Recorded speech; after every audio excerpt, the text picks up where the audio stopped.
Hey, welcome back to the art table with a Rockin' Ryan preview. I'm here today to talk to you about our next assignment. I'm really excited about it because it's going to be an abstract / realistic design. Your problem is to design a marble, and I'm going to help you out with that. We want a perfect circle because we want this to look like a marble. So you're going to be getting a plain old ice cream cover, 12 by 12 inch piece of paper.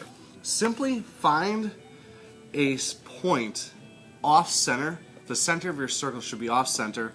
Take a pencil and simply trace. That's your marble. Okay? I may have a couple of different sizes, but today we're using the ice cream cover. Now you simply have a traced marble, a circle.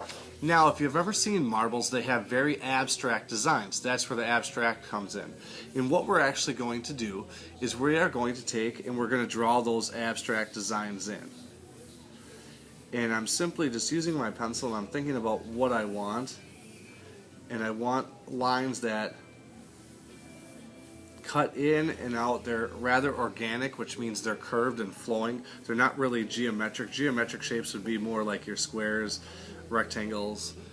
Circle is the exception for curved of geometric lines and shapes. So I'm simply putting in these abstract organic lines, as you can see here. So I have my circle for my marble and I have my abstract lines. Now today, the next thing we're going to do is we're going to be using a really cool product.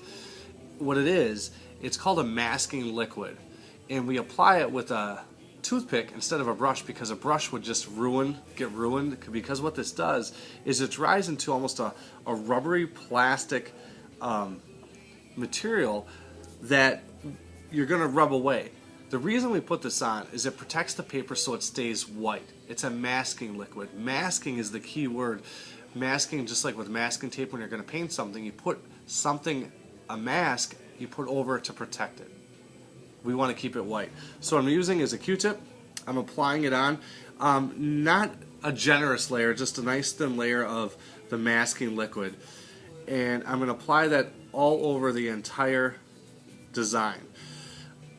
It goes on fairly simply like this with the Q-tip. I think you can see that there. We're going to apply it into all our spaces. We want to the parts that I don't cover up, that's going to be covered with watercolor paint. That's the material we're going to be using tomorrow to actually work on our design. But today we want to protect the areas that we're going to keep white in our marble. Talking about a glass marble, you know, when you roll around, that's what we're trying to make today. It's going to be an abstract design, but realistic in nature, in that we're trying to actually make it look like a marble. We're using the masking liquid today to cover up the white areas, okay, to protect them, and then the other areas we can then go over with watercolor. Once this dries, we can go over with watercolor paint. Awesome. Let that dry, and then we come back and we rub this away.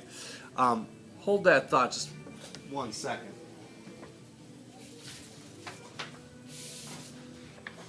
I'm back. See, I didn't leave you.